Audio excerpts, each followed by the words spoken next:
जय हिंद दोस्तों। Welcome to daily UPSC mains answer writing practice. तो अभी जो हम डिस्कस कर रहे हैं मेंस आंसर राइटिंग प्रैक्टिस का, वो हम कर रहे हैं जीएस 4।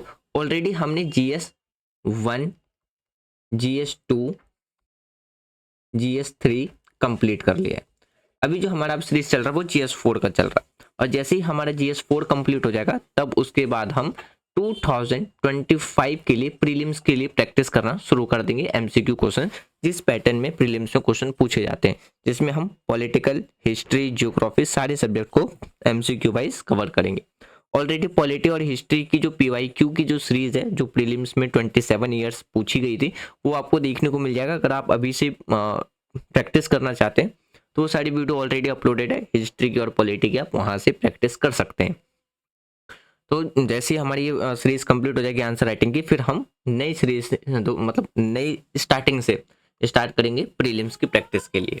देखिए यहाँ पे जो क्वेश्चन आपको देखने को मिलेगा, अभी हम जो रिसेंटली जो 2024 में जो मेंस में क्वेश्चन पूछा गया उसको डिस्कस कर रहे हैं। जीएस 4 में जो पहला क्वेश्चन था उसमें 2 पार्ट थे।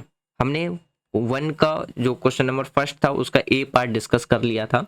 आज हम इसी का जो सेकंड पार्ट है क्वेश्चन नंबर बी, उसको डिस्कस करेंगे। फर्स्ट पार्ट में एआई के रिगार्डिंग में पूछा गया था, और जो दूसरा क्वेश्चन है उसमें क्या पूछा गया मैं इन इजी वर्ड समझा देता हूँ। तो देखिए, ये जो सवाल आपको स्क्रीन पे दिख रहा है, इसका जो मतलब है वो ये है कि जो एथिक्स है, एथिक्स के ऐसे कौन कौन से डायमेंशन है जो कि इंसान के एक्शन को प्रभावित करता है। साथ ही ये भी क्वेश्चन जानना चाहता है कि जो प्रोफेशनल लाइफ है उसमें डिसीजन लेने के यानी कि डिसीजंस मेकिंग को कैसे सही दिशा दिया जा सकता है, ये आपसे क्वेश्चन पूछा जा रहा है। और अगर आपको नहीं समझ में आ रहा है, और एक्सप्लेन कर देता हूं मैं। इसमें आपसे ये पूछा जाता है, जानने की कोशिश कर रहा है, मतलब क्वेश्चन आपसे ये जानना चाह रहा है कि जो नैतिकता है यानी कि जो हमारी एथिक्स है के दौरान, यानी कि एथिक्स के ऐसे कौन कौन से खास नियम है या प्रिंसिपल्स हैं, सिद्धांत है, जो हमारे व्यवहार और सोच पर क्या करता है, असर डालता है। ये सिद्धांत किस काम या जो प्रोफेशनल है, प्रोफेशनल लाइफ को सही और गलत को समझने में कैसे मदद करता है, ये क्वेश्चन आपसे पूछा गया है।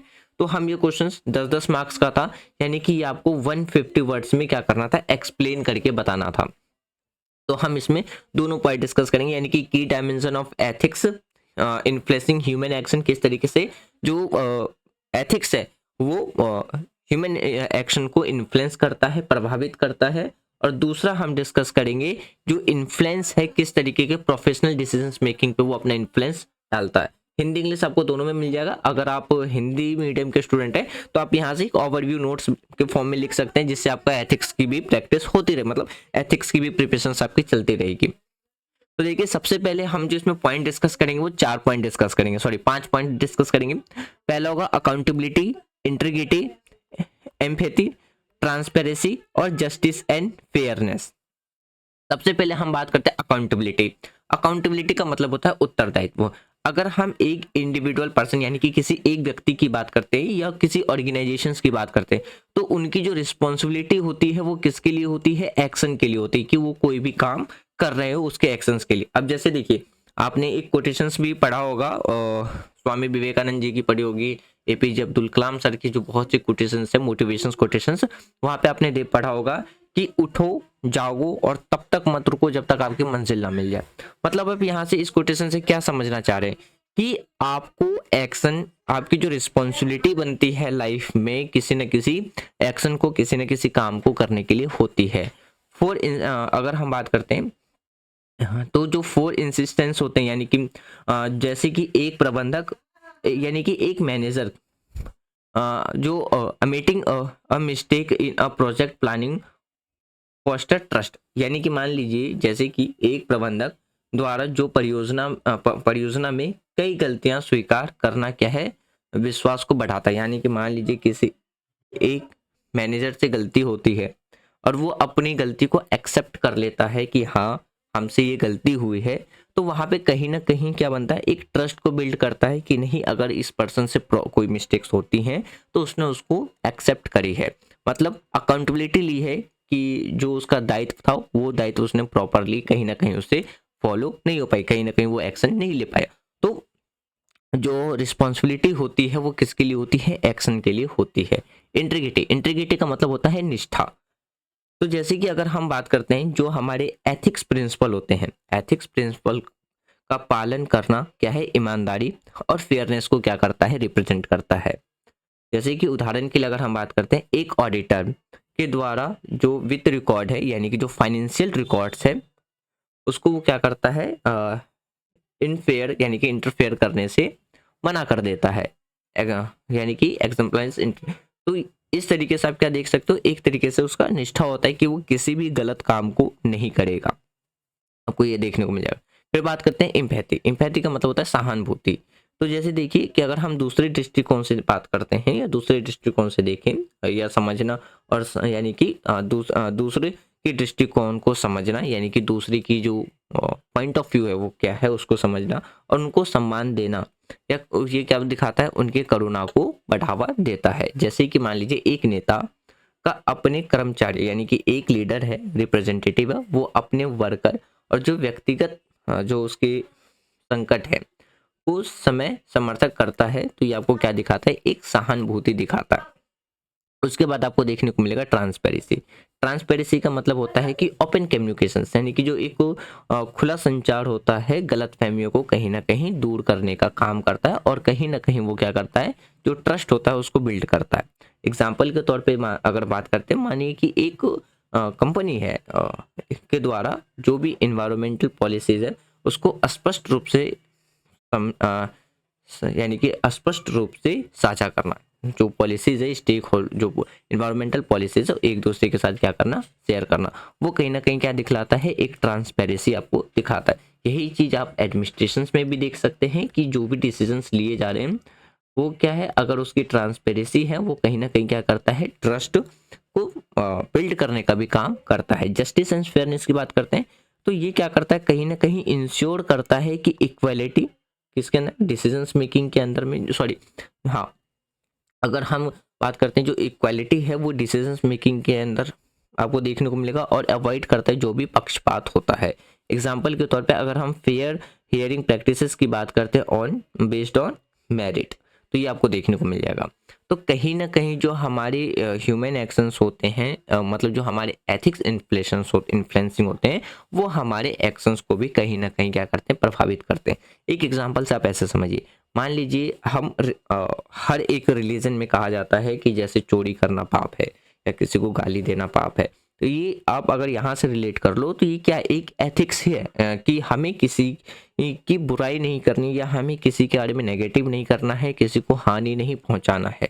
तो जो हमारे एथिक्स यानी कि जो हमारे नैतिक मूल्य है वो कहीं ना कहीं हमारे एक्शंस को भी क्या करता है, प्रभावित करता है। अब प्रोफेशनल डिसीजंस की बात करते हैं, यानी कि जो प्रोफेशनल लाइफ में डिसीजंस होते हैं, पहला होता है बिल्डिंग ट्रस्ट, कहीं ना कहीं ये क्या करता है, विश्वास को बढ़ावा देने का काम करता है। इनहेंसिंग रेपुटेशंस, ये क्या करता है, जो हमारी रेपुटेशंस होती हैं उनको सुधार करने में हेल्प करता है। जो भी कॉन्फ्लिक्ट्स होती हैं, लड़ाई झगड़ा होते हैं, उसको कम करने का काम करता है। और जो लॉन्ग टर्म्स जो सक्सेस होती है वो हमें क्या है, हर एक पर्सन को मिलता है।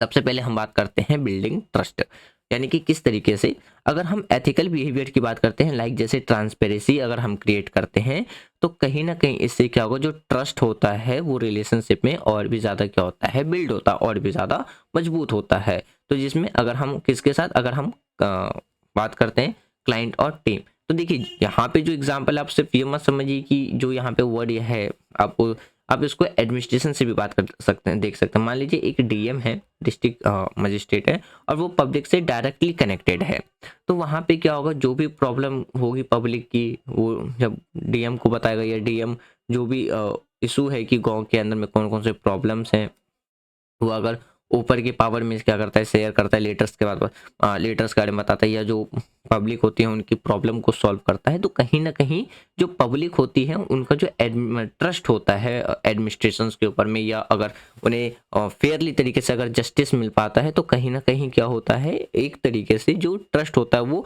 एडमिनिस्ट्रेशन के ऊपर बढ़ता जाता है पब्लिक का। अगर प्रॉपरली अगर जस्टिस नहीं मिल पाता है, तो कहीं ना कहीं फिर क्या होता है, जो ट्रस्ट बिल्ड होता है वो जस्टिस सिस्टम से, एडमिनिस्ट्रेशन सिस्टम से, वो कम होता चला जाता है। इनहेंस रेपुटेशंस की बात करते हैं, किस तरीके से रेपुटेशंस को बढ़ाता है।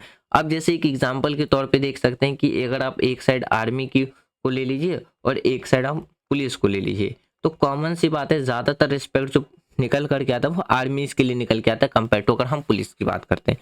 क्यों? कहीं न कहीं आज के टाइम पे लोगों के मन में बैठ गया है कि जो पुलिस है वो करप्ट ज़्यादा होती है, प्रॉपर तरीके से प्रॉब्लम सॉल्व नहीं कर पाती है। तो जबकि ये काम कुछ ही ऑफिसर्स करते हैं करप्शंस का, लेकिन आज के टाइम पे जो पब्लिक है वो क्या समझ रही है, मेजोरिटी ऑफ द पीपल्स, कि जो पुलिस है वो प्रॉपर तरीके से अपनी ड्यूटी नहीं फॉलो करती है। तो अगर हम एथिक्स प्रोफेशनल लाइफ में जो डिसीजन मेकिंग के अंदर में बात करें, जो एथिक्स है वो कहीं ना कहीं क्या करता है, रेपुटेशंस में सुधार करता है। अब कैसे, मान लीजिए, देखिए अभी मैंने बताया कि जो पुलिस है उसकी रेपुटेशंस आर्मी के कंपेयर में काफ़ी ख़राब है। तो अगर आज के टाइम पे पुलिस एडमिनिस्ट्रेशन है, यानी कि जो पुलिस प्रशासन है, वो अगर सही तरीके से काम करती है, एथिकली तौर पे अगर काम करती है, जिसके वजह से जिन पुलिस ऑफिसर को वजह से भी अगर थोड़ी सी छवि खराब हुई, तो यार जब पुलिस फेयर तरीके से काम करती है, एकदम निष्पक्ष होकर के काम करती है, ऑनेस्टली काम करती है, तो पब्लिक कहीं ना कहीं क्या करती है, तो पब्लिक का भी जो ट्रस्ट होता है वो एडमिनिस्ट्रेशन के ऊपर में बढ़ता चला जाता है। तो कहीं ना कहीं जो एथिक्स होता है वो हमारी रिपोर्टेशंस में भी, डेली लाइफ प्रोफेशनल लाइफ में भी क्या करता है, इम्प्रूव करने का काम करता है। जैसे कि जो निष्ठा बनाए रखना संगठन की विश्वसनीयता को मजबूत करता हुआ आपको क्या है नजर आएगा। कहीं ना कहीं फिर क्या है, कॉन्फ्लिक्ट भी सॉल्व करता है। अगर हम एम्पैथी एड्स की बात करते हैं, यानी कि जो सहानुभूति, जो कार्यस्थल में जो विवाद होते हैं, तो वहाँ पे भी क्या होता है, जो प्रॉब्लम्स होती हैं, कॉन्फ्लिक्ट होती हैं, उसको सॉल्व करने में हेल्प करता है। लॉन्ग टर्म सक्सेस, यानी कि जो अकाउंटेबिलिटी है वो इस बात इंश्योर करती है कि जो सस्टेनेबल ग्रोथ है उसमें आपको अवॉइडिंग अनएथिकल शॉर्टकट्स, मतलब कि जो उत्तरदायित्व है अनैतिक शॉर्टकट से बचते हुए क्या है, सतत विकास सुनिश्चित करता है। तो आपको क्या है, लॉन्ग टर्म में सक्सेस देखने को मिलेगा। फ्रेंड्स, यही था हमारा आज का डिस्कशन, जिसमें अकॉर्डिंग टू जो क्वेश्चन पूछा गया था वो यही पूछा गया था। तो आपको लगता है कि नहीं इसके अलावा भी कोई और बेस्ट एग्जांपल हो सकते थे समझाने के लिए, आप बिल्कुल वो कमेंट बॉक्स में बता सकते हैं, या कोई और पॉइंट्स हो सकते हैं आप वो बता सकते हैं, या कोई भी सजेशंस देना है आंसर राइटिंग के रिगार्डिंग में, वीडियो के रिगार्डिंग में, या कंटेंट के रिगार्डिंग में, आप क्या कर सकते हैं, कमेंट बॉक्स ओपन, आप कमेंट बॉक्स में दे सकते हैं। इससे क्या होगा, जो न्यू स्टूडेंट हैं उनको भी एक तरीके से गाइडेंस मिलती रहेगी, एडवाइस मिलता रहेगा कि आंसर राइटिंग किस तरीके से की जा सकती है, या क्या क्या पॉइंट्स और लिखे जा सकते हैं। तो इस तरीके से हमारा एक तो मेंस आंसर राइटिंग प्रैक्टिस भी डिस्कशन होता रहेगा, और जो न्यू स्टूडेंट्स हैं उनको भी क्या है, काफ़ी हेल्प मिलती रहेगी। तो यदि आपको वीडियो पसंद आ रही है तो आप वीडियो को लाइक कर सकते हैं, शेयर कर सकते हैं, चैनल को सब्सक्राइब कर सकते हैं। Thanks for watching friend, take care, जय हिंद।